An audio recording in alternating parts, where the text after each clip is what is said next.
Greetings, fellow armchair Imagineers. Bluedragonfive here. And Jacob Wile. And Rohith Dhar. Ladies and gentlemen, as we find ourselves in the midst of Disney's big venture into the world of streaming, having started a war in the process, we thought it'd be nice to stay up to date on the ever-growing catalog and rule on what's a must or a bust on Disney Plus. And tonight, we're talking the finale, that is Hawkeye. Hawkeye episode 6. So this is Christmas. Yep. Here we are. It's a king-size finale, kids. Buckle up and watch out for falling trees. Mainly the giant variety. And owls. Yep, and owls, for sure. Yep. If you hear any tiny screams, you'll know what horrors occurred. Oh, all right. So let's start things off by we're at the end here. Rohith, why don't you tell us what you've been what you thought of Hawkeye up to this point, and then transition into what you thought about the finale. Up to this point, before the finale, I really liked sort of the direction of the show. It's certainly, I think, the most fun out of all the Disney Plus shows. It really embraces not just the sort of the energy that Matt Fraction run, but just sort of other cinematic influences like Die Hard, Home Alone, sort of the fun, rollicking, Christmas action adventure times that you would see in movies and TV from like the 80s and early to mid 90s. But it's balanced with a level of drama and seriousness, especially with Jeremy Renner's performance. Beforehand, Jeremy Renner's performance as Hawkeye was not bad, but not just something to like ring home about. But in Hawkeye, he really gets the opportunity to express and really define who Hawkeye is. And throughout the show, and especially with this episode, he's in a place where I think he's a little bit more closer to the more, maybe not 100% the traditional Hawkeye of the 616 universe, but closer to it. And him and Haley Steinfeld make the show. They're one of the better duos, not just in the Disney Plus shows, but just the overall MCU. And I can't wait for how things to go. And introducing the 6th episode, I think those strengths are still there and they're still the highlights. Since it's a spoiler cast, I can mention Big Wilson Fisk showing up, and his performance is good.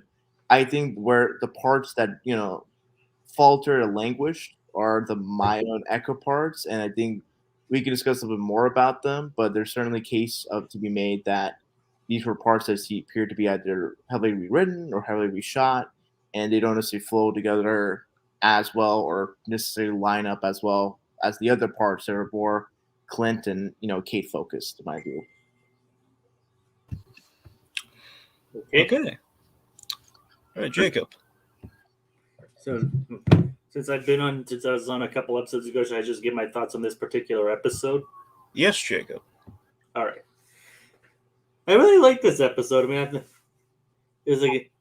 I wish they kind of did more with Kingpin, or I at least had an interaction with Clint and Kingpin. But other than that, I really think the episode like nailed all the finale tropes all finale trappings that it was going for. I mean, it had like 3 separate interactions going on, 3 different plots, and I think it kind of completed them and to fit that Christmas in, wrapped them all up in a neat little bow, plus leaving it open for more iterations in the future.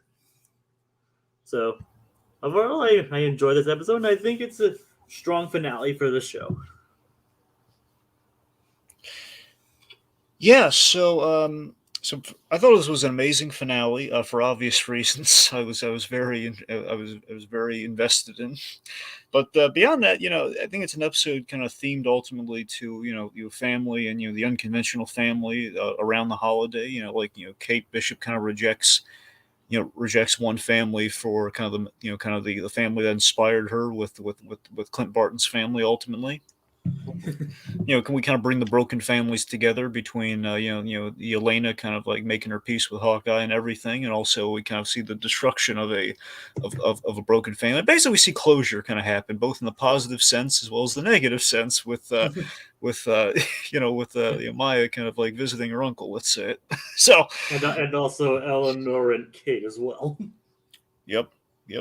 And I think the theme that really summarizes the overall season is that family is both the source of our salvation and the source of our doom, and that's especially the foreground for pretty much every and all characters. Like they're motivated by sort of the way that their families raised them, the absence of their families, or the negative influence of them really impact sort of their motivations, especially with like Kate, Clint, and Maya.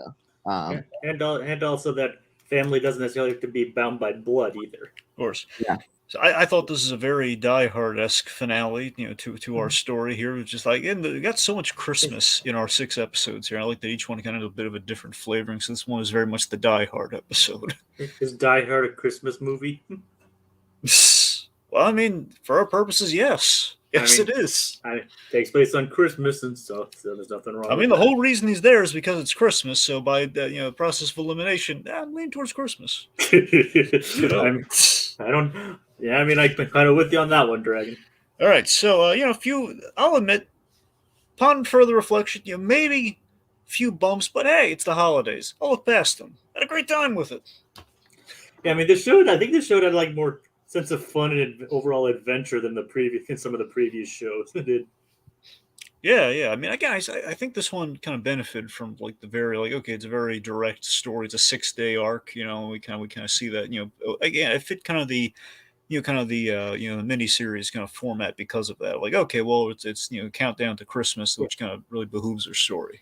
Well, I think like the whole it being sort of fun and breezy, it's reflective of the source material because it's based on like WandaVision. It's based on like Scarlet Witch's comic stuff and like the Vision series, which are really heavy comics. Falcon and Winter Soldier like is based on like Cap comics that are also heavy with political stuff, and then Loki like that show didn't really borrow from the Loki comics, but it certain. So I guess it was a little bit, and it certainly has its fun moments, but I think Hawkeye is especially like, it's sort of the classic, for me, I get sort of the same vibes and feelings as I do with, say, Spider-Man Homecoming, where it's like just like a really fun, like good time. And I think this will be a fun series to like revisit around the holidays, Yeah.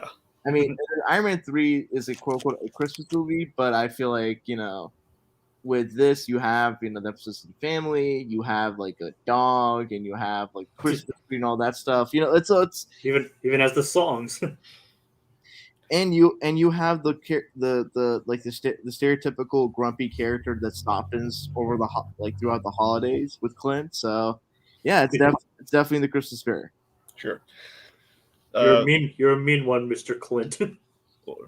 Well, more what I prefer. You're a mean one, Mr. Fisk. One of the great reintroductions. Oh my God, it was awesome. So, real quick, we have some comments. The shout out here. All right. So we got Mutale. Mutale says it kind of sucked. Kazi got killed and didn't get to become the clown, which it was his comic moniker. Which I mean, Mutale, they tried. They gave him like the coat and as much as they could, but yeah, it's a shame we couldn't go full clown. But again, they're going for a street level. They're trying to go for like the street level vibe with some of that. I think they made him as much like the clown as they could, and they gave him like an elevated role. So I don't know. It's a bit of a shame. That's what I'm saying. A few bumps, but ultimately, you got at least a nod to it. Hey, if we can get like a badass Mandarin in Shang-Chi, we can get a badass clown in like some other MCU thing like Daredevil, Echo. Like, at least I hope so. If it doesn't show, if there's not a clown down the line, like let's be honest though. I mean, of all the things we have to adapt, clown a little low on the list. Let's be honest. Sure. But sure though. I mean, it'd be cool. Was Clown in the Hawkeye comic? Yes. Yes. I'm Like I said in the previous episode, I didn't read the Hawkeye comic, but I've been Right. looking into it. Yeah. So let's see. Also, he This was- says, curious what Peter was doing while all this was happening. So here's the thing. This takes place. Let's see. This takes place. I'm trying to remember. I think it's. Yeah, it's. Is it before No Way Home? I think it's a little after No Way Home. Right. Okay. So, oh yeah, because Spider-Man No Way Home ends. Well, without saying what happens, we kind of end at Christmas. That much we can say. It kind of ends at Christmas. Yep. So based on that, I mean, I believe that links. I'm trying to remember though if the Statue of Liberty, like the condition of it. That's how you really know. That was mentioned in here. It was. So that's the thing. So that's your link. That's how you'll exactly know which one comes first, like depending on the condition. Basically, this probably takes place. I think there's a bit of a time jump before we end at Christmas. Again, not saying what happens, but just with that much, like I don't know if this is probably taking place like probably between that gap or not. I mean, I'm sorry, this takes place at Christmas. I'm just trying to remember if that fits or not. I think it does. Anyway, so let's not dwell on it. I should have kind of put in the extra elbow grease on researching that statue a bit. But regardless, Peter's busy with his own stuff, I'm sure, right now. Anyway, you slice that. Let's talk about Spoiler alert for No Way Home. He's a little busy being the result of nobody remembering he exists. Right. Which is obviously very sad. Yes. Yeah. Okay, so let's talk to Kingpin. Let's just do it. I want to start up because I feel like there's been such a polarizing reaction to Kingpin, and I don't know if y'all are any particular like Daredevil like groups on Facebook or any social media, but it just so frustrates me that people's like, oh, like Kingpin of Disney is so like cartoonish or so pared down to like the Netflix version. And it's like I feel like if we watch the same episode, like Kingpin for the most part is about the same character. If anything, he's probably more formidable, and considering all the stuff that happened to him. Like he was still standing in light of He had like a series of explosives going around him, and all he did was get flung away. Got hit by a car. Yeah. It's like there's a reason why this guy's considered like one of the most formidable in Marvel comics. Yeah, people were like making fun of the look, and it's like honestly, Vincent D'Onofrio rocks the look, and like he did have like the Hawaiian shirt, but he definitely pulled it off. Now again, for anyone, I'm sure people now like they probably what's up with the shirt, and they've looked it up and they now know. But just in case anyone didn't, I swear to God, guys, I've seen this comic before, like way before in my comic shop all the time. It's like the story was always an outlandish Spider-Man story. I was never really into it. I always remember the cover though because it was Spider-Man fighting Kingpin in this Hawaiian shirt. It's called Family Business, I believe. Or like something like that. They even got his purple pants. Yeah, which is, I mean, like, was that was purple, right? I couldn't tell if it was purple or black. It looked very dark purple. There's definitely a purple. Like that's what I'm saying. I mean, I was hoping please be purple because that'd be utterly perfect if they're purple. According to Mutale, it was D'Onofrio's idea to have the Hawaii shirt.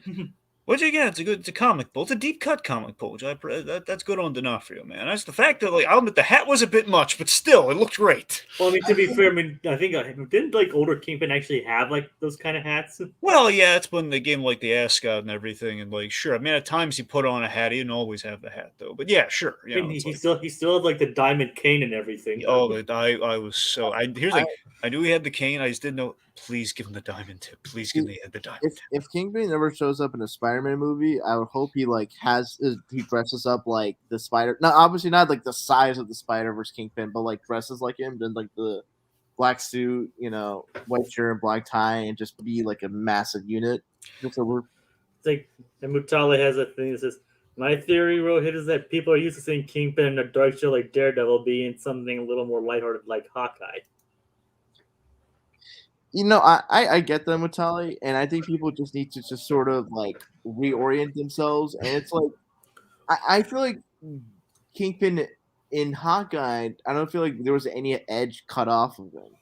And just because he was in a lighter thing, I don't think like Kingpin was like neutered or like watered down as a character. And so the overreaction for some people of how Kingpin was depicted is just like, I don't know. I mean, Well, maybe here's the thing, Rohit. Here's where people. I think this is why people are overreacting to the Kingpin thing. Is the fact that the Kingpin got his hands dirty, and they're thinking, why would he get his hands dirty with kind of a low level like Kate Bishop? And the answer is Kingpin, as we've always established him to be since the Netflix Daredevil. And again, there are some kind of tonal shifts there, and again, just even stylistic shifts, in that he's bigger and he's much more durable. And basically, he's like the 300 pounds of muscle Kingpin from Spider-Man the Animated Series in terms of like classic Kingpin. So that, again, nothing wrong. And my point is, it's the fact that much like the Netflix Daredevil Kingpin, he's an emotional guy. Like instead of cutting people's heads off with car doors, mind you, which they never be able to get away with here, he is like Eleanor in the scene that just I was so hooked at the opening of this episode because this is like classic Kingpin, but we gave him the cane and the white, and it was Nirvana. It was like the biggest Christmas present I could ever get. Vincent D'Onofrio as the Kingpin having a scene with my beloved Vera Farmiga. I was so happy.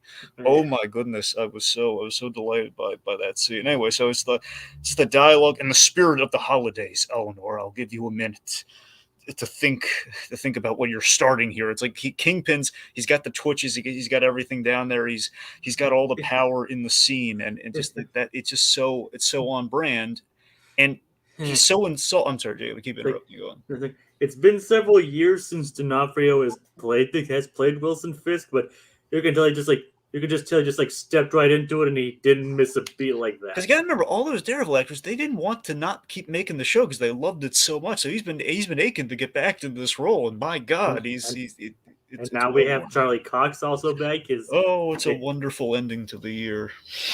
I mean, Charlie Cox is back. Well, Kevin Feige openly confirmed that before even this came out. So. Right. I mean, that much was known. Anyway, so my point is, so Kingpin he's offended by Eleanor. Basically, we reveal her husband was in debt, and that's why she became a bad guy essentially, and she kept it going. Well, her husband owed a great debt to the Kingpin. She was basically paying that off with deeds like killing Armand III for his company, and frame, and that of course would lead to the swordsman being framed and all that sort of stuff. Point being, he's insulted by this. He doesn't like the event of all of this drawing the attention of an Avenger, and also I think the big reason he takes matters into his own hands here, his kind of adoptive daughter figure here in Echo and Maya has turned against him. That's the biggest personal blow of all. I think he's just really ticked off with her, and also he kind of has a line in the episode saying it's time people remember who really runs this. I think Kingpin's taking a more proactive approach. I think that's him getting his hands dirty to make a point, so people fall in line again. It's like she found out I killed her father. I don't know why she's upset with me. Oh yeah. I guess it's could be like, I didn't want her to find out. My favorite. There's so many great Kingpin. I could listen to D'Onofrio read the phone book as the Kingpin. I really could, but I loved it when he said, "And the Bishop woman thinks she can quit her job as if she works for Goldman Sachs." Just my favorite line in the episode, like to bring him back and to give him great. Like one of my favorite Kingpin lines ever was, "And I'll spend more than $6 on postage." From season 2 when he had this awesome kind of jail scene with yeah. Anyway. And again, I have to Google that. And again, the whole my Maya. He's just D'Onofrio just brings it all. This is why he's again just utterly the best, one of the best MCU performances just in general. So lumping in all of it with Daredevil. It's like, oh God, just the best villain in the MCU in my opinion. Just good God, he's wonderful. Anyway, so do you think Disney Plus could ever make a MA version of Daredevil? A what? A rated mature version of Daredevil?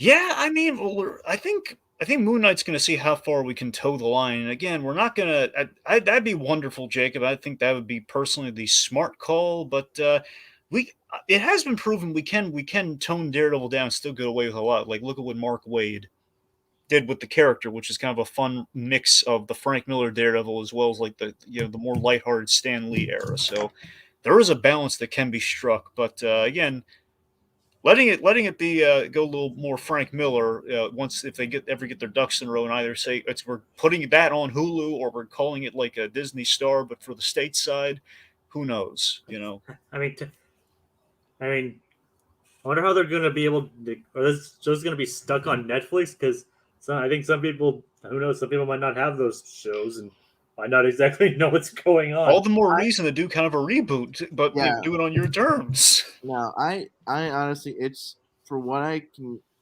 gather and what I think is most likely to be the case is that, like in terms of bringing Netflix characters back, you're bringing back the actors that like provided good performances, and you're just putting them in this continuity with sort of a fresh start that may or may not like ape certain elements or background details from the Netflix shows. And then whatever elements you don't want to use and want to have a little bit more expansive, I think will be sort of the way to go. So, I think that'd be a good direction because some parts of the Marvel Netflix I think definitely could be done much better than the MCU. that's the thing, Rich. Just to kind of talk about it, so we can just kind of get back into the Hawkeye of it all, just to Sure, kind of address it outright first. Yeah. There is the big question. A lot of people have been racking their brains the whole question of canon. Like this episode kind of provides two big hints with two elements of like one in the big favor of hey, Netflix is back officially in a big way, and the other one is kind of like, yeah, but it may just be Netflix, it may not be Netflix, we may just be the watch thing raises a lot of questions. But let's just focusing on the Netflix for a second. Just focus on the Daredevil Kingpin of it all here, and to talk about some of the comments that are going on here, like Sure. it's like I don't think they bring Vincent D'Onofrio back just for the final episode of this and have him die. Well, I have a whole. I know he's not dead. I know exactly what happens, but we'll get to that later. So like even that guy says, this guy here not buying a Kingpin ain't dead. yeah. Oh heck no. I mean, when you get hit by a car, I'm sure he's gonna be fine. And that guy also points out like one of the big rules of long form storytelling. If you don't see them die, they're probably not dead. Excellent point, that guy. Yeah. And even if they die, they might not stay dead. True. Very true. So I mean, he got shot with arrows like straight to the chest. I think he'll be fine. yes. So here's the thing. Okay, so I'm getting the sense because basically the big thing was like once we had Kingpin at the very end, it was very exciting, and now it's been very much sort of like we have to wait till episode 6 to kind of feel out how Feige's been teasing this up for a while, and we've had to wait a long time for the reintroduction of the Netflix characters. And it's just kind of a question of like, how are we going to approach this? So I'm getting a sense Feige's plan is he's walking a very smart line with two possibilities that in all honesty, I think both I'm far more after seeing how it played here.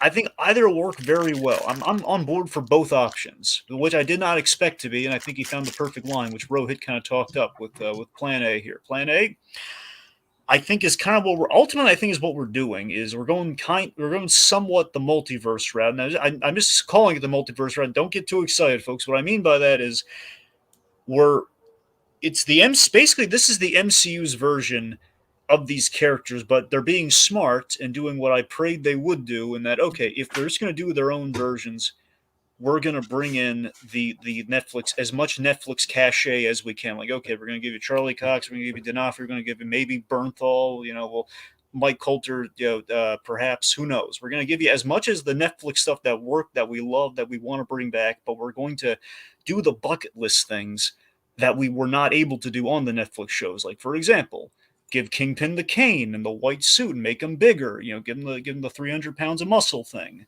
or like, hey, let's put Daredevil in the red suit and give him the D's. That was the one thing we didn't do. We didn't give him the D's. The D's? Yeah, the D's on his suit, like the DD. He never got the logo. All right. That's the one thing they messed. That was like the one thing.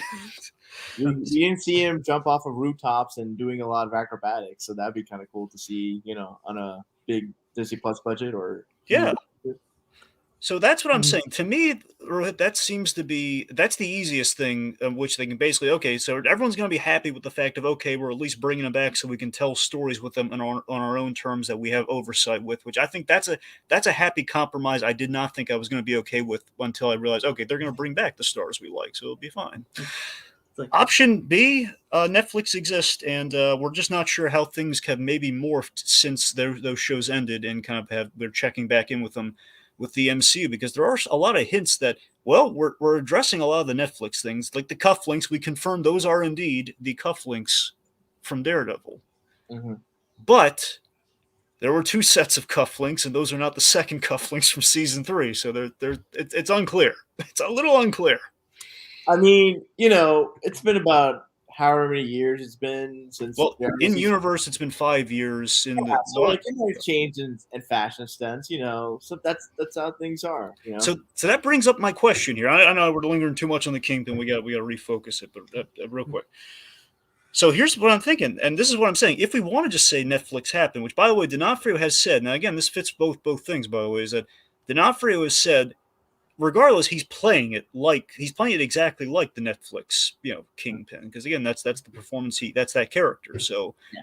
Anyway, Slice, he's going to stay true to that version, just whether it's like, and he acknowledges, yeah, he's a lot more durable and strong, but that's what that is. So, regardless, I think the change in cufflinks would be a story reason. I think he's not wearing Vanessa's cufflinks because something's happened to Vanessa. That's what I think happened, but we won't really know that until if we ever address Vanessa. So just a little fan theory on my part. Okay. I have a fan theory that like both Wilson and Vanessa survived. Mm-hmm. And fathered a child, mm-hmm. Richard. And my theory, like, if things were to go far enough that like he grows up and then becomes the Rose and be a villain for like a Miles Morales Spider-Man down the line, that'd be cool. That'd be really cool, Rohith. Yeah. Also, I think there's for the Kane. Considering what happened in season 3 when he got hit in the glass and like leg, like that's why he has the cane because his like leg is messed up or injured. Oh yeah, very thing I said on episode 5. Yeah, it's like that's why he's got that cane. So, and one thing with Maya is like it could probably be said that like when Maya shot him, it probably hurt more emotionally than it did physically. Because remember, in that earlier scene, he has that beautiful moment where he says, I love you, Maya. And he's saying that he's very genuine. It's a very genuine sentiment, but he also, when he says that, you can see it on him, he knows he's going to have to kill her because she's absolutely a very well-trained threat that could get him in the end, which she does, essentially. That's like I said. So like I said, those bullets probably hurt him more emotionally than it did physically, though. Absolutely. So, should we do you want to just talk about, just to get all the Kingpins? Do you want to just talk about the ending with the gunshots, sir? Sure. Okay, so in the comic, the big Echo story that pretty much like, oh my God, Echo's in this and she's getting the spin-off. A lot of people look into the big, her Daredevil arc. She shoots the Kingpin in the face, but the Kingpin survives. So we cut away from that. Now, traditionally what happens, and I'm assuming what happened, is she blinded him, which of course the bitter irony, he is blind like his arch nemesis now. At least temporarily until he regains sight through surgery or some mystical means in the MCU. Who knows? Well, we only heard one gunshot, which suggests to me perhaps... I thought there were 2 gunshots. That's the thing. I could have sworn I heard one. I'd like to think there were 2. I think my understanding of it is, I think the way it's described, it's like you hear the sound of one gunshot and then the thud, like a body fell down. Yeah. So it's probably, so it's like one gunshot and then like Winston Kingpin's body is made just a loud thud. I could have sworn it was 2 gunshots. I'm pretty sure it's the thud thing, Jacob. I want it to be 2 because if it's 2, it's a confirmation. That's definitely that's him being blinded. I very well could be wrong. Because like I think I remember there's like when like the whole thing happened, I think someone made a comment on Reddit was that like sometimes when someone gets shot like in the head, if like in the bullets like in between the eyes, it might not go far enough to actually kill them, but go far enough to like damage an optic nerve. Well, there you go. Okay, that's all right. All right, science on our side here. Nice science, yeah. Yeah, I mean, the other theory I heard, which is also kind of good, I mean, it'd be a different way to go about it. Again, the blind thing is like for the irony with Daredevil and all that, but it could be deafening. Like, I'm going to make you deaf like I am. Like, that's another, like, if she put it like to the side of his head and like damaged his hearing, perhaps.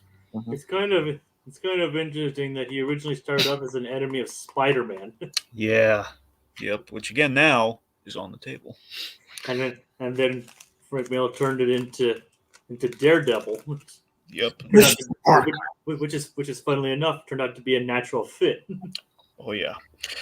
So like the man with nothing to lose is a man without fear. So if anyone's thinking we went to all this effort, we finally got him, and then we killed him, come on, you guys, we're not gonna. The MCU's not that cruel. Come on. But I don't think that Feige would like bring him back for that. I mean, sure they did. Like they brought back Evan Peters for Quicksilver, but that there's like a plot reason behind all that. I don't think they would just bring D'Onofrio back as Kingpin and kill him, and then have people interview him just to kill him at the end of this episode and never bring him back again. Well, although here's a crazy thing: if he was actually killed, but then he gets resurrected by the Hand, and he becomes the leader of the Hand. Oh, that's really that's interesting. That could work. Oh, Rohith, you imagine? You see, they do like the Shadowland thing or this Devil's Reign event that's kind of going on, something along those lines. Oh God. No, and the Daredevil gets possessed, and then he does all those actions to the Beast, and that just makes him isolated from like the superhero community. Right. Again, I'm more of the opinion we should walk before we run, but sure. I mean, it's a way to go for sure. I don't think they're necessarily gonna go that route, but if they're gonna actually kill him, that's how they should. Bring him back with the Hand's a great idea. That guy says, "Yeah, for nothing else, it's just a bad business move to kill him, which Kevin Feige is not bad at." LOL.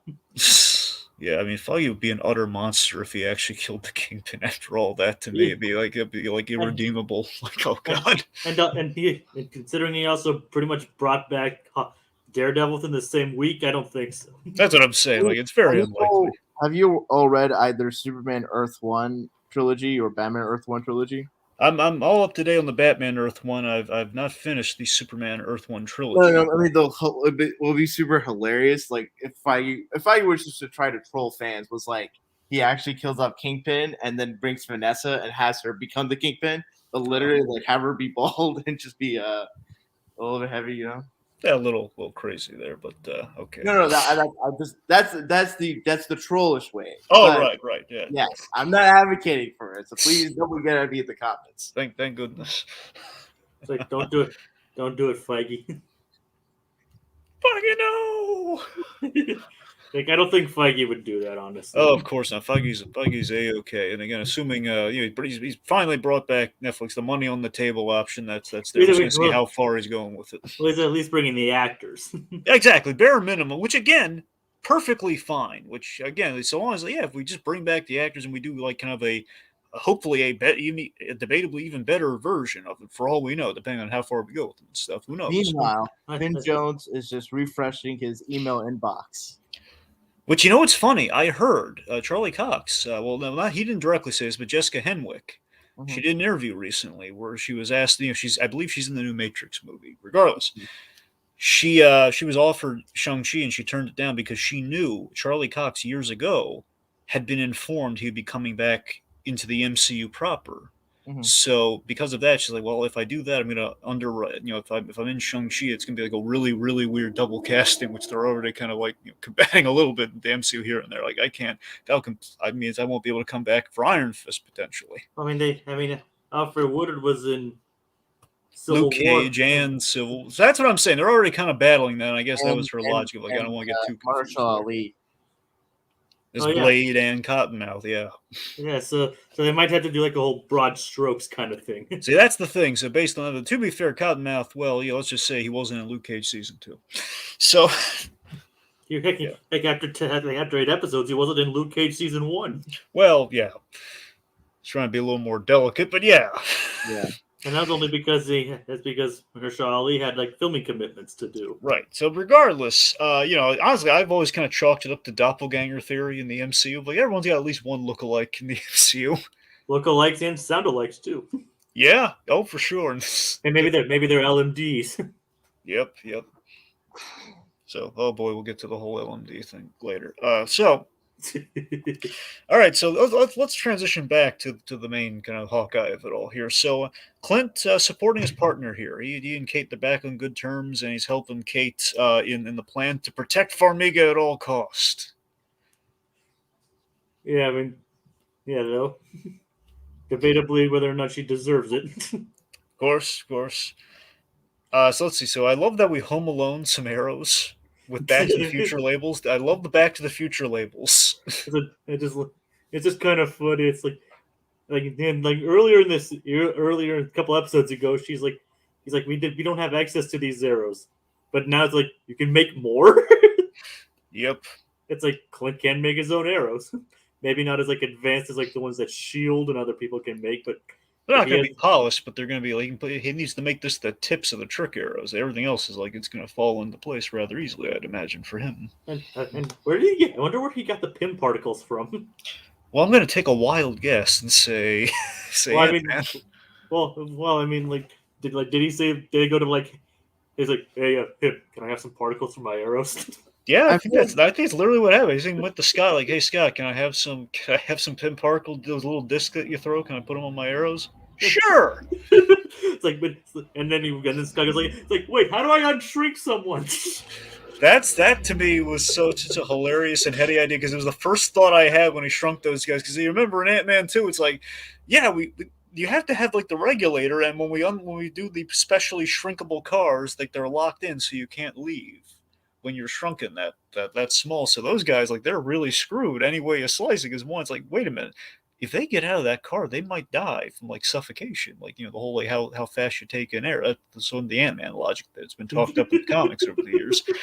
Versus, and then also, oh my God, they've been problem solved. They're dead when the owl gets them.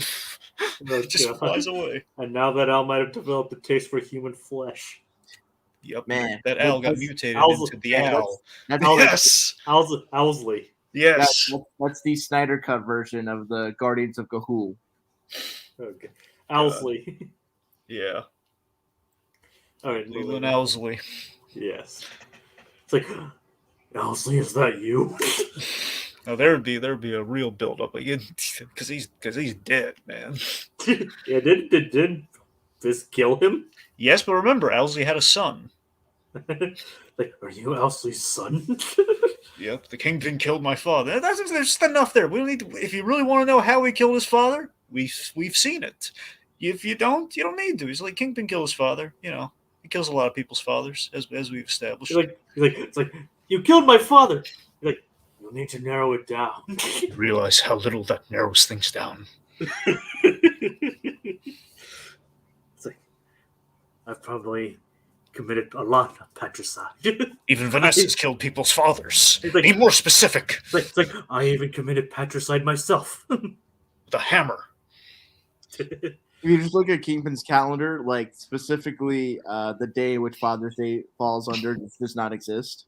Well, you know what? Here's the thing. I don't know I don't know how this works with the blind community. I'm sure it's just very simple, like lights are off. But imagine this: if just by the position of like how the bullet blinded him, can you imagine how amazing this would be if we saw his blinded POV and it was a vision of white, so perpetually he's looking at Rabbit in a snowstorm? How amazing would that be?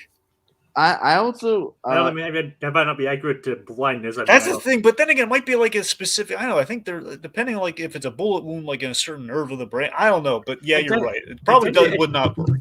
And technically, if you remember in Daredevil, he's like in the series, he's not exactly blind, but he sees more like a world on fire. Yeah, that's what I'm saying. If he gets World on Fire, perhaps Wilson Fisk gets kind of a white version of that with Rabbit in a snowstorm. I don't know. World on Snow. Yeah, like it's the gradations are kind of giving him a little bit of that. Man, maybe it could like because of partial blindness. Yeah, partial. That's what I'm saying. Wouldn't it be anyway? I'm interrupting. What do you got, buddy?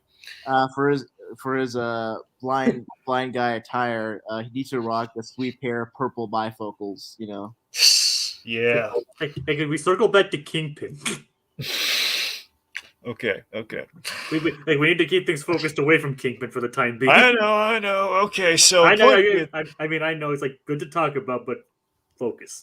okay, so point being, plan is to keep Eleanor Bishop alive at all costs, and we have they're infiltrating the Bishop security party, which was nicely set up, by the way. They're having their big Christmas party. It's where we had our Die Hardy climax at, and also the LARPers came back. And Yelena too. Yeah. Speaking of which, so Yelena, what do we think?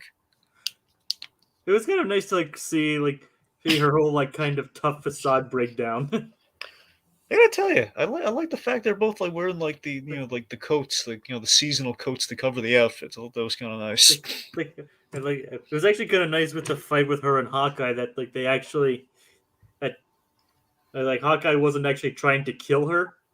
He was just basically defending himself, and they actually kind of parted with a mutual understanding of through their shared appreciation of Natasha. It was a very emotion-driven battle. Like logically, it's like, well, why? He's telling you what happened, Yelena. Listen, but it's not really about that. It's about the two of them coming to grips with a loss. It's about the two of them. Like she can't accept that.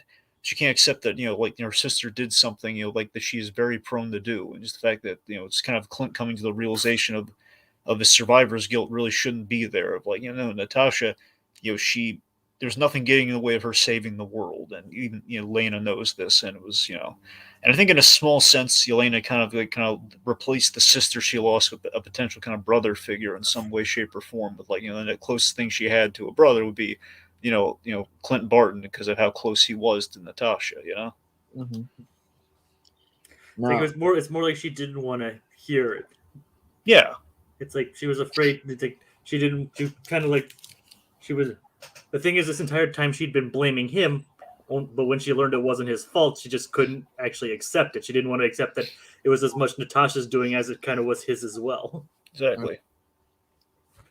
And I think it's just like character-wise, kind of fits sort of where Yelena is, and as that guy puts it best, Natasha was an Avenger after all.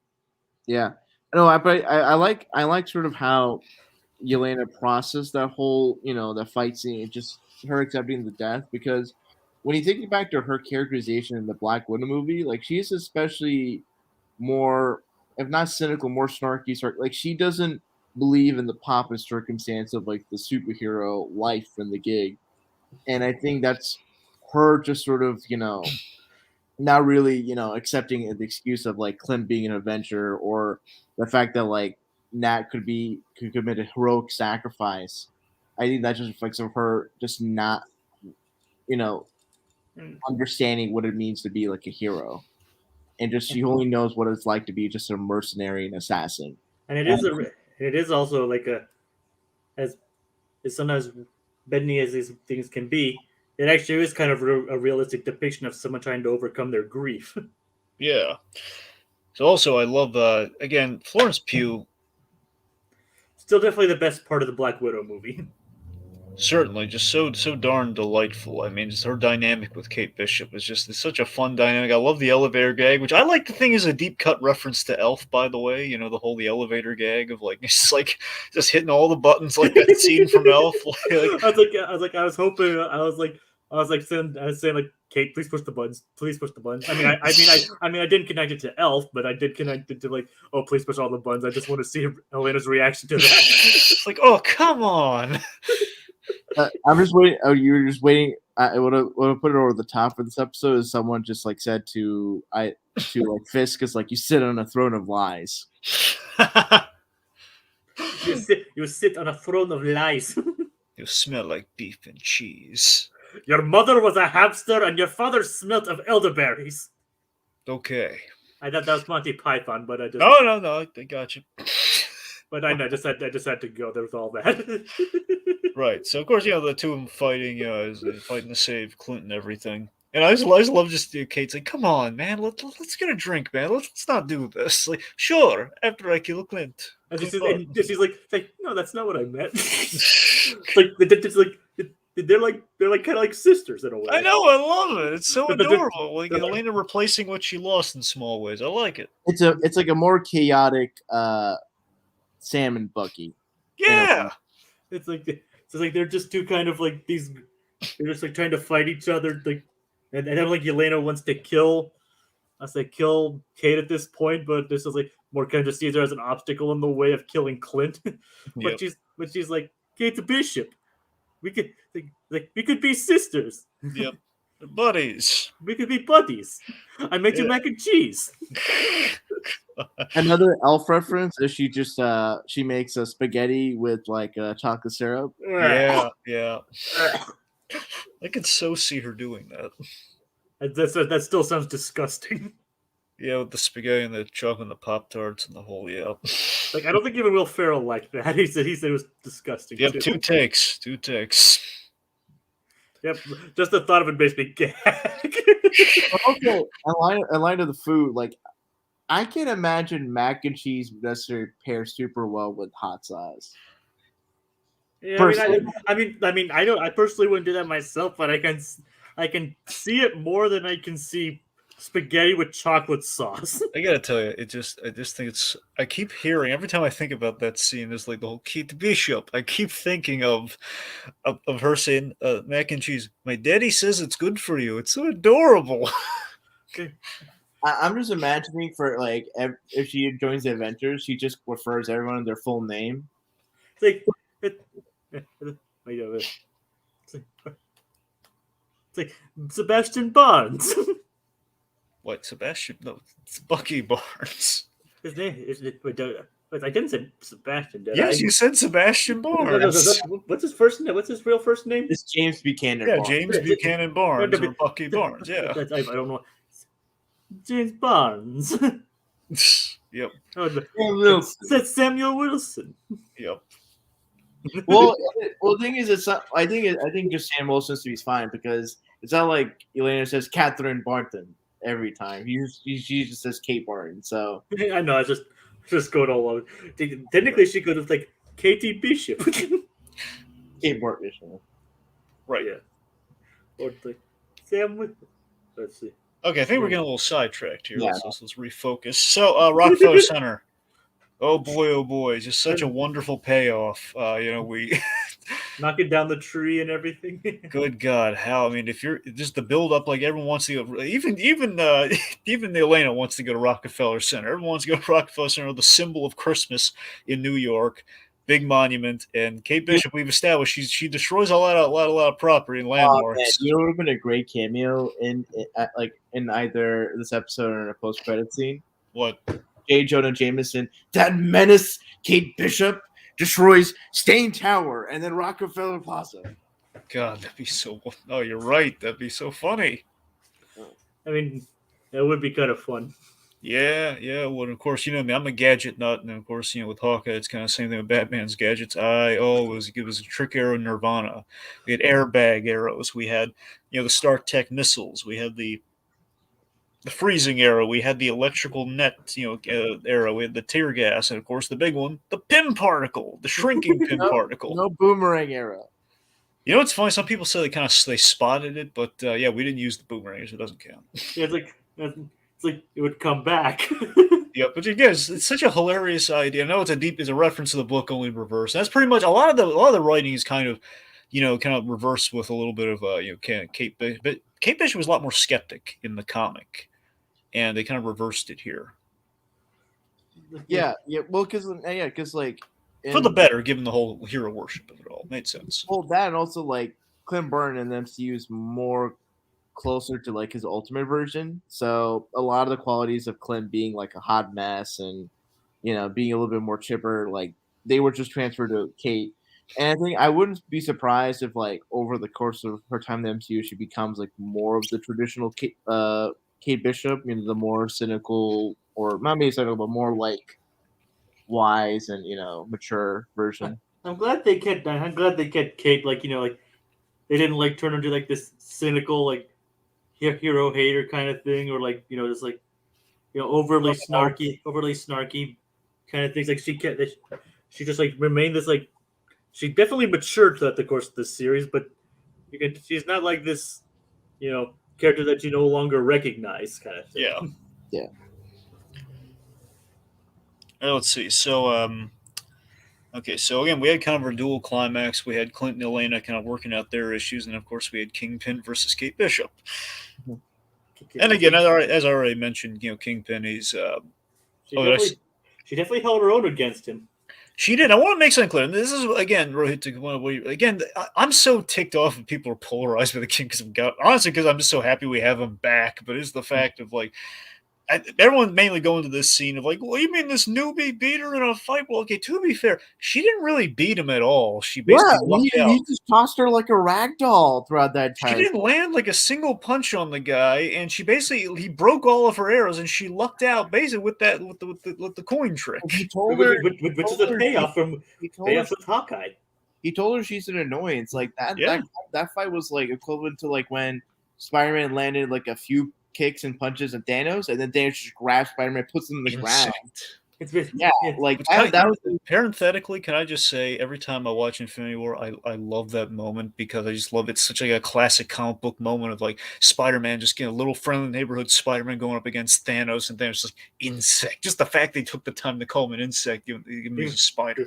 even like spiders are not insects. Well, I know, but you know, But Thanos, yeah, Thanos probably doesn't know that. he doesn't know that, but it's cool. I mean, how does he know what an insect is in the first place? Well, fine. Maybe it's planted at insects. All right. he's cursed with knowledge, Jacob. Yes, he is. I guess so. Anyway, But yeah, I mean, like he was kind of, like I said, he was like knocking her all over the place. Like she shot him with like 3 arrows that he basically flinched but just kept on going. here's the thing: when she shot him in the chest with that one arrow, here's what I'm thinking. Just being the Daredevil super fan that I am, I just like, no, that's a Melvin Potter suit. That's why that arrow didn't get him. You know, the bulletproof, clothing and everything Melvin Potter made. But again, he's very durable, so it's probably both. But, Who knows? but she only got because of that lucky trick shot and all the explosive arrows. Like, Which again made the trick shot with the cufflink, which is beautiful. Which is what Clint taught her that. So it's, yes. So it's also paying off what Clint taught her. Honestly, I'm just surprised that like Kate freaking was able to stand after going up against Kingpin. Like, my God. Yeah. Like, tossed around like that, and also like almost landing on her feet after that like huge slide down the building. Yeah. Man. I mean, she is quite an athlete, that's for sure. For sure. And also, I love the setting. I love that Kingpin's essentially having a tantrum as he is wont to do in a toy store. FAO Schwartz, another icon of Christmas. Like that's kind of something that Kingpin is known for. Yep. I mean, this Kingpin is known for having tantrums and getting what he wants. You know what I love more so outside is the fact that we set up the coin trick and everything. Like the little thing. I love that it's her embodying her. We take the arrows away. It's almost like kind of a Spider-Man like from Homecoming moment, where like without the suit, if you're nothing without the suit, you shouldn't have it. It's kind of like with Hawkeye. Hawkeye's a living weapon. He doesn't need the arrows to be the great marksman that he is. He's kind of essentially he's bullseye for good. Essentially, I think that was evidenced in Ronin. Exactly. Again, Ronin as well with that. But my point is, the living weapon thing, just the fact that he's a marksman pretty much on Bullseye's caliber, if not an equal footing with Bullseye's. The fact that Kate is embodying that as well, and ultimately without the arrows, she can still pull that off. And even in its infancy, her pulling off that trick is and putting her up against like one of the big bads of the street level kind of like threat of the MCU is like a really great indoctrination of like, you're in the big leagues now, kid. Again, you couldn't beat him hand to hand. Like it took Daredevil 3 seasons to get to that point, but still. And that was only and also he was in jail at the point and not at his full strength either. Also, she has her head. Like some people aren't lucky to have their head still. Yeah. Oh, yeah, absolutely. Yep. So let's see. So we already talked about the whole kind of shot in the face thing, and most likely against the answer in the comments, most likely it's. I imagine Echo. If I were to speculate what that show is going to be, it's going to be Kingpin wants revenge for being blinded, and she's going to find out he's not dead. And she's going to want revenge, and Daredevil's going to have to play mediator, and kind of an unofficial Daredevil season 4. That will probably be the Echo show if I'm a betting man. Yeah. I heard an interesting theory. This is like online, so I wouldn't put a whole lot of stock in it. But I can't remember the source for it. I know you kind of laid out a couple sources that might be credible, but I just heard it from a source. I heard Kevin Smith bring this up on the news segment of his podcast recently. I heard that there's talk of Charlie Cox appearing in the Disney, almost all the Disney Plus series, like which I could buy from Moon Knight and She-Hulk easily. Just a question of if he'd pop up in Ms. Marvel or something. Well, I heard. Well, She-Hulk is like a natural fit for. Yeah, I know that's the easiest fit for sure. Moon Knight he could be Daredevil. Yeah. I think the rumor is that like he'll show up in She-Hulk, Moon Knight, Echo, and also Armor Wars and Ironheart. And I'm curious about like. Ironheart is kind of a stretch for me. I mean, it could. I could see him being brought in like to like maybe represent Riri Williams if she gets in trouble with the law.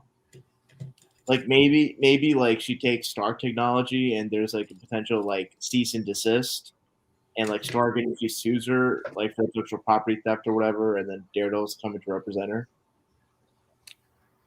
That's a good point. But I mean, as an actual practicing lawyer, like most lawyers don't actually are generalists. So I mean, that's a suspension of disbelief that that's beyond that. But because like at least for Matt Murdock, he's just mainly practicing like criminal defense and like some indigent defendants for housing stuff. That's so that's inside baseball, but that's how I can imagine Ironheart him showing up in Ironheart and Armor Wars. Like, I mean, I don't know if I can divulge like what happened No Way Home, but I could see that being also where he comes into play with a certain character from that movie. Right. Okay. So a couple comments. John Kelling, our buddy John Kelling, he says Kate's ankles and knees were the most durable thing on the show from the building from the building jumps alone. Tale goes on to say, "I can't wait for angry reactions when he's in She-Hulk with the comedic tone of She-Hulk." Is the Blue? Have you heard the theory that? Have you heard the rumor that he's going to show up in his yellow and red costume? Oh my god! The one, I have an affinity for that yellow and red costume. I just don't know what the application could possibly be for him wearing that. Well, considering She-Hulk like breaks the fourth wall and is like more and like at least the John Byrne one is more zany. Well, of course. I could see him not necessarily wearing that costume, but like She-Hulk putting him in that kind of costume and like that's like a bit of a comedic jab at him. That could also be Deadpool vehicle too. Well, I mean, of course, with the Deadpool thing. I remember there was a point in time people were hoping, like, oh man, what if Deadpool became like the new recurring cameo in the Marvel movies? Like, wouldn't that be fun? Like, yes, it'd be fun, but it'd be very unlikely. Like, what if they just like, what if they don't even like, he doesn't even do anything? You just see him like hiding in the background. That's the thing. Like, you speculate he could be in the mask sometimes and just be Wade Wilson scarred up on other times, for all we know. Or he could just like be like just like like early subtle Stan Lee games. It's just like the camera just pans by and you just see Deadpool. Exactly. Which I think would be wonderful. And yes, as that guy says, to be fair, She-Hulk did it before Deadpool. That is true. Deadpool was 90s. She-Hulk, I believe, with John Byrne was the 80s. Is that right? Or is that 70s? Yeah. I think it was the 80s. I know, but Deadpool kind of popularized it though. Oh, of course. No, obviously. Well, it'd be hilarious if like Deadpool showed up in a She-Hulk episode and then like he's about to say something and She-Hulk just like tapes his entire mouth with duct tape. What if they like do like they did in the Ultimate Spider-Man episode, like it's a battle for the fourth wall? God. Okay, let's like focus back on Hawkeye. Right. Okay. So the ending. I thought was really nice. It's like the police actually arrest Eleanor for the killing of Armand. Yep, and I love just Vera Farmiga as Eleanor laying out that guilt trip of like, no, that's the right thing, is it? Arresting your mother on Christmas. It's like, well, considering your work with Kingpin, you hired an assassin and you killed somebody. It's like, yes, I think you deserve to be arrested at this point. You know what I wish? You know what I wish Kate would have said back to her mom? What? I would have said, just because you're my mother doesn't make you invincible. That's pretty good. Yeah, just tie back. Yeah, it's like, is this what heroes do? Arrest their mothers? It's like when they're murderers and hire people to kill others? Yes. Yeah. Just mothers, they know how to like cut deep. It's like it doesn't matter if you're like her mother or not. You murdered someone and hired somebody to kill someone else. Yep. And there's a lot of other criminal stuff that that we don't know of. That I really wonder if we're gonna make her. And you framed your fiance for the murder. It's like, yeah, your guilt trip doesn't kind of work. Okay, here's a quick question that's on point. Do you guys think, like by the time of Armor Wars or perhaps the Ironheart show, we could bring her back as Madame Mask? I don't think so. I think if we're gonna do Madame Mask, I think I wouldn't put it past them to just have Whitney Frost be, instead of connected to like Tony Stark and like have a relationship with him, maybe have her be connected to Rhodey and have her be obsessed with I would at least want there to be like a Pepper cameo too, maybe Morgan too. Morgan, I think Morgan's a lock. It's just Gwyneth Paltrow. I don't know where she stands on the MCU stuff these days because like she's forgetting she's in half of these movies, but then again they don't tell anyone what they're shooting for security's sake. It's unclear. I don't know.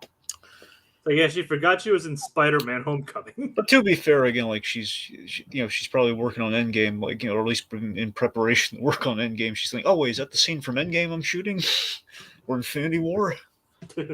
Like either one of these movies. Like she gets like I kind of get it, and it's kind of disheartens me though the fact like really Gwyneth Paltrow's not going to watch the movies that she's in really, but it's an actor thing. They get self conscious. Yeah.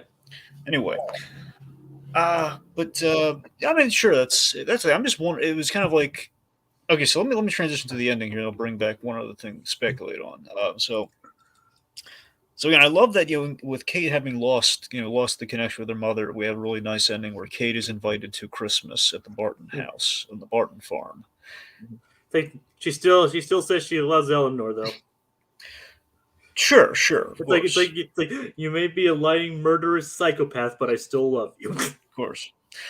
And again, earlier, by the way, it's the kind of scene that happened way earlier. I love that Kate hit on like how Hawkeye inspired her. Like as like the fact that you jumped off that building.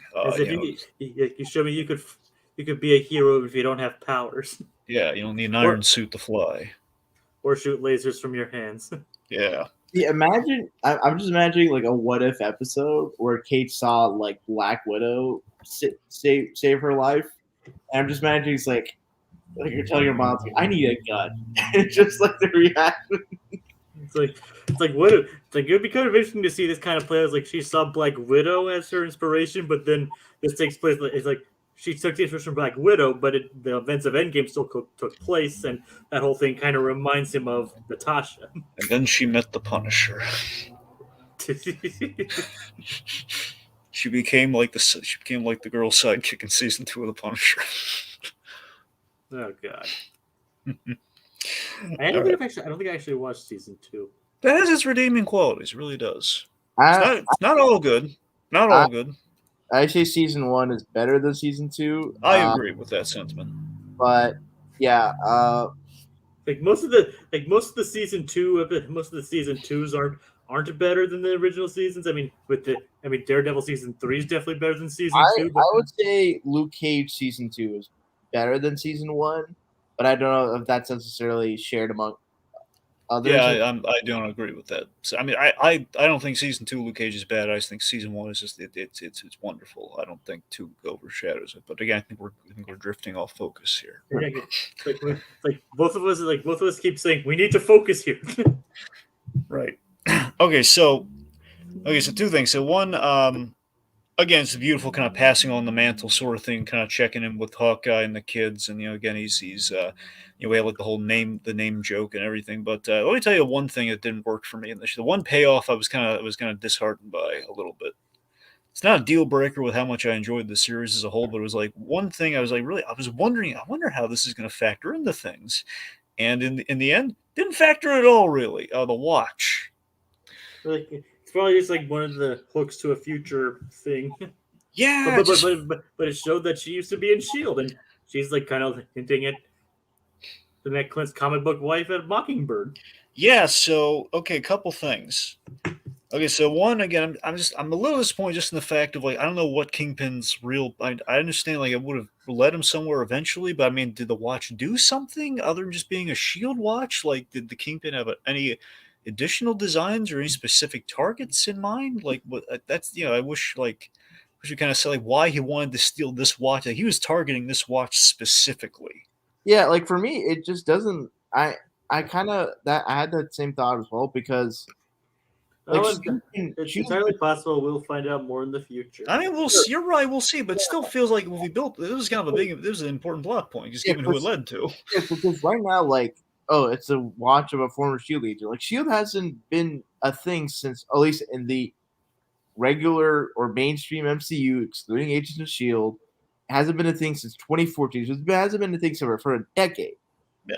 And there's been a massive information leak from Black Widow since 2014, and everything's been decrypted, like for probably all the secrets are out. So I don't know. So I kind of wish there was a little bit more elaboration. It's like, all right, what is it about the specific watch? What information is on there? I think Jacob said, that'll be something we'll find out in a future show. But And also, I'm going to say this, and I don't want to look. You know me, I hate even the thought of coming down on the MCU. But when they kind of step out of line, you kind of have to. Where it's like, you know what? I'm starting to get a little tired of our mystery reveals. These have not been panning out that well with these Disney Plus shows. It's like, yet again, it's like, who does the watch belong to? And it's like, well, I mean, it'd be great if we just, if we're going to tease it up like she's speaking German, can we just say that it's her watch? Like, oh no, my watch. Can't we just say that? Yeah, I can see where you're coming from on that. I'm just saying between that and the whole power broker thing on Falcon Winter Soldier, it's like so far, I mean, it hasn't been working. The Ralph Boner of it all, it has not been working out that well so far. Loki's the only mystery that actually, I think the thing is for God, I hope there's. I agree with you, Blue Dragon. I think I mentioned this to Matali or someone in the Geek Evolution Discord. I'm getting really annoyed with the mystery element, being a thing for these MCU shows and for everything except Loki not panning out. I think for me, I feel like the writers are using the mystery element because they want to drive up the water cooler conversation. It's like, guys, people are gonna watch the shows. Don't worry about it. You don't need an extra hook. They're gonna watch the shows. Well, but the thing is, I feel like they're using the mystery without understanding what's the value of mystery because executive Nahimiya is coming. Is like, what about Agatha and Kang? So we're saying Kang worked. We're saying the Loki stuff worked. I mean, Agatha was less a reveal. Was more like I'm saying the Mephisto thing with Ralph Boner was more so what I'm talking about. Agatha was a cool reveal. The whole Mephisto thing was ridiculous anyway. So that's what I'm saying. That whole thing, if Mephisto was going to show up, it would have been WandaVision. But now it's it's. Him even them thinking he's even going to show up there is ridiculous in the first place. Just so then of course now we're saddled with everyone looking for Mephisto and everything. Now it's just getting on my last nerve. Kingpin is Mephisto. But to my point, for mysteries to work, you have to have the reveal be something that changes the fundamental foundation of the show, which the Rolex does not do. No, at least with Kang, it changes the fundamental foundation of the show, but the entire MCU, it changes. Yeah, so I feel like that's I think for any future mystery plots to be put into the show, for Disney Plus, if that's a thing that goes beyond these sort of shows, that needs to be key. Because if it's not, it's just gonna be the trope that it's gonna be the trope every MCU villain gets killed off in their first appearance, will be just beating through the drum at every social media thing, and it's just I agree with you, Barry. I don't want this to be a pattern. If it needs to be done, it's be done with the purpose of dramatically changing things. And so Mutale, he lays something out that actually might be a good cause for a mystery, one that makes sense. Like in Moon Knight, the whole is he crazy or is he actually talking to the Egyptian gods thing, which that's on brand for that character. That's it's a mystery built into your story. I could buy that. See, I wouldn't mind there being still a mystery that isn't yet resolved. Because it's more like ambiguity than a mystery, but that's what I could take. I'll take that. Okay, let's. Anything else we should talk about? Names? Well, yes. I'm sorry. It's back to the main thing. To outsiders to watch itself is just with the Mockingbird thing. So this again this is the big muddy. This is what's kind of muddying the waters in terms of we still don't know precisely where we're coming down. It's there is a Mockingbird in Agents of S.H.I.E.L.D. Bobby. Yes, Bobby. So the actual name of that character is Mockingbird / Bobby Morse, if I recall. So that's her namesake. That's Adrienne Palicki playing that character. She was good, but the thing is, so I was worried this kind of event would. Yeah, and they sadly didn't get their spin-off show. Yeah, sadly. So this is what I'm saying. I was afraid this would happen with the reveal of the watch. Not that I didn't enjoy. Okay, so he married Mockingbird in a sense, which is cute, which is nice. Don't get me wrong, I like that. But it's just the fact of okay, well, that's us taking a stance. And see, some people could look. It's kind of a glass half full, glass half empty thing. The glass half empty is yeah, that's the nail in the coffin. We're definitely saying we're definitely going with kind of plan A, as Rohith was kind of teeing up earlier. It's yeah, we're just bringing what we like and just doing our own stuff with it. Well, in defense, and if arguing for the canonicity of Agents of S.H.I.E.L.D. in that particular regard, Yeah, I mean, Agent 19 and Mockingbird are just code names and personas. They're not exactly. exclusive. Which But is the hope. yeah, I mean, honestly, if people are trying to suggest or think that Agent of Shield may be out of canon or not in the same continuity as MCU, I feel like the Darkhold thing is a little bit more of a persuasive point than the Mockingbird one, personally for me. And honestly, for me, with the Darkhold, I just say, well, I mean, look, we change up Iron Man's armor every movie, and like just the looks of characters. What if we just change the look of the book? It's just could be, absolutely be the same book. It just changes hands all the time anyway. It's a magic book. I mean, God forbid they kind of change its cover now and again. Yeah, John Kilney's comment at 10, if Laura's Agent 19, she's still not Bobby. Exactly. So that's the way I'm looking at it personally. I mean, until we have something a little bit more concrete, like I don't know, like I can't really think of a good example right now, but exactly, John Killen. That's what I'm. You could have it basically be like or maybe it's a passed down name for all we know. Okay, it's like because we had bare minimum, she was Agent 19, and perhaps Mockingbird is the Agents of Shield thing. We just kind of bifurcated, kind of like we did the Mandarin to a degree. To a degree, not saying it's the same thing, but it's like the fact of like, okay, so her name is Laura, not Bobby, ergo not the full on Mockingbird that character is, and just Agent 19 is like okay. Hawkeye had a relationship with Mockingbird, so we're homaging that with okay, so he married somebody who was a Shield agent, which I predicted like maybe he had a handler at Shield that he then married. So that's my assumption what Agent 19 would be about in that case. Yeah.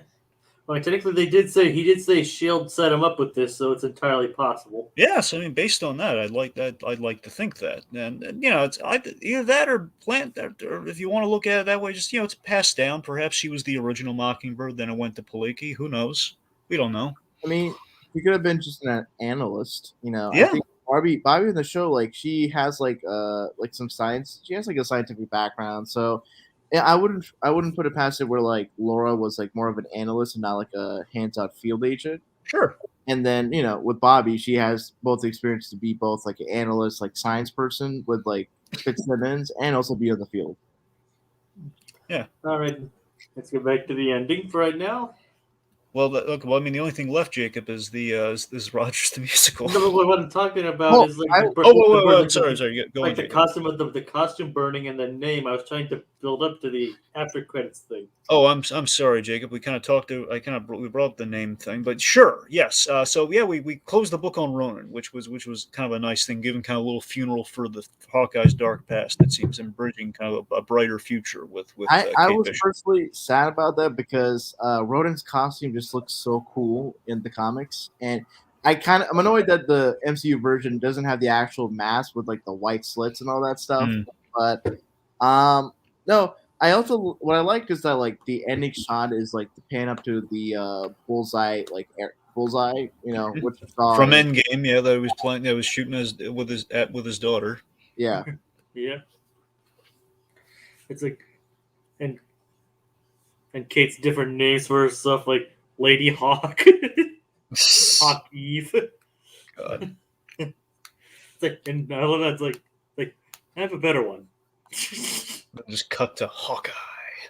It's like, does that mean anything? Which Maybe. I mean, it's a nice kind of Mean Joe Green coconut smile mode. You get to be me, kid. Is that it? I mean, is that going to be her name, or is it going to be like they're going to share the name? No, they'll just call her Hawkeye. I think if I'm right, I mean, Rohit, you correct me if I'm wrong here. Isn't it just like they're both kind of called Hawkeye, but mainly she's Hawkeye and he's just Clint Barton? Yes to everything except him being just referred as Clint Barton. I think they're just referred to as Hawkeye. It's weird. Like the Hawkeyes. I think I remember like there's a whole joke about like isn't it Grills in the comic like calls him Hawk Guy? Yeah, Grills in the comic called him Hawk Guy. Yeah. But you know what? So the fact that like we're blinding Wilson Fisk, we have two Hawkeyes because they're now doubly as strong and they're seeing much more. Mm-hmm. Yeah, it's a bad one. All right. Hawkeye 1 and Hawkeye 2. Yep. And then Kate's like, I'm totally Hawkeye 1. Oh, by the way, Again, really great costumes, by the way. Thanks to the LARPers. I mean, they look great. In the full on purple, like right out of the page. I mean, again, had Hawkeye worn a mask, would have been perfect, but we addressed it. Well, I think that looks fine, obviously, in the world of drawn media, but Yeah, I think if they I think if they put Jeremy Renner in a purple mask with a giant white H on it, I think that would be a bit much. yeah, No, it would have. I disagree. Look, if we could look, We did the circus days. We could get away with it. We could. Hold on. I would contest that a little bit because think of this: at the end of Wolverine, we saw the brown and yellow Wolverine costume. Yeah, we And did. and this was Fox. Which Wolverine movie? The Wolverine, the second one. Oh, you mean like the director's cut of the Wolverine ends with like the scene that was like it was a deleted scene where he actually had the where he goes to Japan? Yeah, where he goes to Japan. At the end of it, he was on a plane. They gave him the suit. I actually haven't seen that movie. It's really good. I've seen Logan, but that's the thing. That's the what got Mangold the job for Logan. That's a really good one. So it's the Wolverine and Logan. I know, but I just think I haven't seen the Wolverine. It's worth checking out. Is that on Disney Plus? I wonder. I know at one point it was. I assume that one. I know they have not put Logan on Disney Plus, but obviously, yeah. They have a lot of the other X-Men movies, but it doesn't look like the Wolverine is on there. Well, if it ever returns, I do not expect the director's cut. So you can always find that scene online if you care to. But seriously, check out the movie; it's good. Yeah, it might be on Hulu now. They may have put it on Hulu now, though. Yeah, but with that costume being just looking as good as it did, and that was like a movie that came out in 2013, and it was by Fox. I think 2022 or so, or in the future, like Marvel Disney can make a really good looking comic accurate purple costume. Wolverine's on HBO Max. Oh, yeah. Oh, there you go. Also, add that to my watch list. Also, just as an aside, I think how John Cassidy redesigned the X-Men costumes to look very good, modern looking for Sonic the X-Men. Yeah, I think if John Cassidy were to do a redesign on the classic Hawkeye costume, I think that design would be easily translatable to MCU, design aesthetic. Yeah, but I still don't think the purple mask with the white H would work. You can make it like a small H. It's still it's the whole purple mask thing. That's the. I mean, look, honestly, I don't think the H is the deal breaker. I think the deal breaker is like the little kind of, the little hawk wing kind of mask thing. I think that's the deal breaker, like the little. Ears. It worked fine with Captain America. But... Oh, of course, but that's different though. Like they're painted. You can always paint them on the side. I know, but I'm just saying I don't think it would work with Jeremy Renner. That's what I'm saying. If they're literally protruding off, fine. All right, fine. The point is, look, I'd love to see him kind of do like a Luke Cage wearing the iconic outfit and then the origin for like a bit. Luke Cage. Luke Cage. Yeah, we did something like that. But that's just a strange scene. Yep. But moving on. All right. Anyway, I'm sorry, Rohith. Did we interrupt anything? Anything you were good in that? No. Okay, so I guess lastly then, so again, as they're coming up with all the nicknames, like Hawkeye and Hawkeyer, it's a good one, Mutali. Yeah. And then we move on to Happy Holidays from Marvel Studios. Their gift, Rogers the Musical, the full scene. I also, one thing I'll complain about, I can't believe people were just so mad at this being the post-credit scene. And it's like, oh, why didn't we see more with Kingpin or I'll admit, I wanted to see. Come on, please show me we survived. I know we survived, but I want to see it. But we're gonna have to wait till Echo to see that, I guess. It's like you knew they were gonna do it anyway. I know, yeah. What's cool that they actually got Mark Shaban as he came in as the conductor of this thing. I mean, I really wish we had two. I wish we had this, and then at the very end, kind of like with Falcon Winter Soldier, then we had the other scene. Yeah, but. Oh well. I know, yeah. So it was fun seeing the full, the Rogers the Musical without the dramatic and Clint having his PTSD or survivor skills kind of come in the fray mid-show. I went to a page where I went to a Facebook page where they were talking about this and people were upset about it. I was so mad. It's it was stupid. I was that was completely corny. It's okay, you're missing the point of what camp is. Also, like, people have not watched enough musicals to now realize that, like, that's, musicals are like very broad and operatic and melodramatic. So, of course, It's like, I'm not to these people. You are completely missing the point. I just love they called the song "I Can Do This All Day." Yeah. God. I'm a sucker for musicals. I mean, I really like that. I mean, yes, it was corny and cheesy, but that's kind of, like I said, that's kind of the point. It's supposed to be this like melodramatic, over the top Broadway musical about anything. and Now, and, Executive does make an excellent point, though, Jacob. I can kind of like. I thought Atlanta could be in the audience and cringe. That would be so. Here's what honestly, you know what I wanted to see during that scene. I swear to God, because he brings up, I wanted to see Clint and Elena like seeing the show as like it's like an attempt like a bonding or something, and it's like no. You know who would make what would be better is like they're cringing and sitting in the middle who's loving the show. Kate. Jacques. Oh my God. Oh, we forgot to talk about Jax. Okay, so Jack is the swordsman. I just love that he was helping out. He's such a nice. He's helping out with the LARPers. Yeah, which again is on brand for him becoming the swordsman. He gets an outfit and everything. He's on our side, but you should probably get him out of here too. I love that he was so like. I just love how he's like perfectly fine after being arrested. It's like he's such a nice guy. Yeah, he is. I love like again such a knowing Better Call Saul. It's so funny seeing him play the reverse of that character. He was actually just ended up being kind of delightful. Yes, he's like the himbo trope. He's basically the suave himbo. Yeah, he's the Errol Flynn himbo. Yeah, I don't like that. I don't usually care for people that use that term to be used, but I mean, it applied to Batman the Animated Series all the time. Bruce Wayne. That's how Kevin Conroy played as Bruce Wayne, the himbo. I know. I'm just saying. I mean, it's not because it's like a sexist term or anything. Because I'm not going to get into that because it's really not. But all right, I just don't like that. I just don't like that word for some reason. All right, fine, fair point. So, but I see where you're coming from, though. I love how Kate's apologizing mid-battle. Like, oh, listen, Jack, I'm so sorry you got arrested. Oh, it's okay. I'm having trouble finding a mother, though. It's like I hope she remains close to Jack. Yeah. I mean, Jack ended up being a cool enough guy. It'd be really great if they actually patched things up while she was in jail, so he visited her and everything. Of like, yeah, I know you tried to frame me, but I still love you. I mean, he was genuine this whole. Turned out he was a genuine sweetheart this whole time. I love that he's calling her sweetie during the battle. Oh, hello, like, so like, hello, sweetie. He was such a nice guy. Oh, Tony Dalton, he's so wonderful. He's definitely charming. I'm just imagine him being on the Avengers roster. Oh my God! Well, West Coast Avengers. If we did that, he could absolutely be on the West Coast Avengers. In the comics, didn't he like train Hawkeye or something? Yeah, that's the thing. He and Trickshot were Hawkeye's mentors. They're a little more villainous, but yeah. Blue Dragon. Just considering he called Clint Archer, I'm just imagining his like innovative nicknames for the other Avengers. Like he calls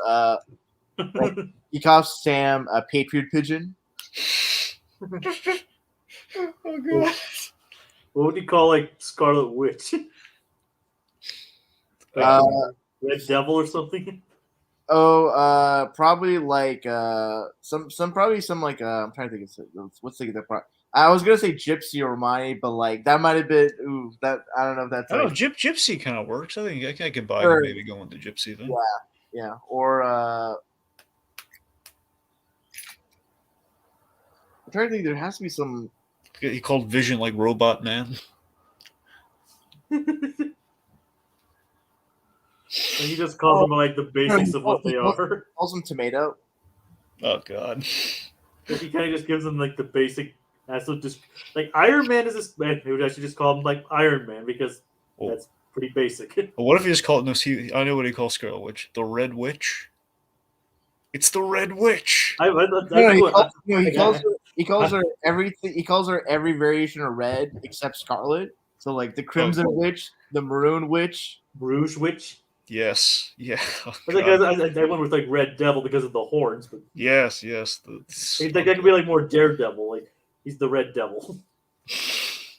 No, he's Devil Man. That's why he calls Daredevil. Devil the Man. Red Gypsy. Of Okay, course, meets Spider-Man. You know what we call Spider-Man, though? The Human Spider. That name sucks.